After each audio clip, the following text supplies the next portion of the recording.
میرے نبی نے فرمایا چند باتیں میری مان لو، دنیا بھی تمہاری ہے، آخرت بھی تمہاری۔ پہلی بات صدق و حدیث، ہمیشہ سچ بولنا، جھوٹ نہ بولنا۔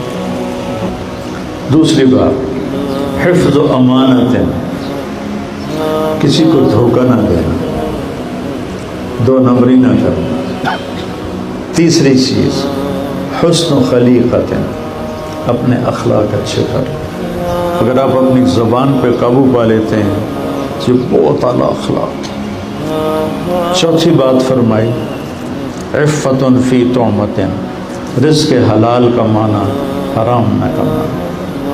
حرام زیادہ ہوگا، حلال تھوڑا ہوگا، امتحان ہے۔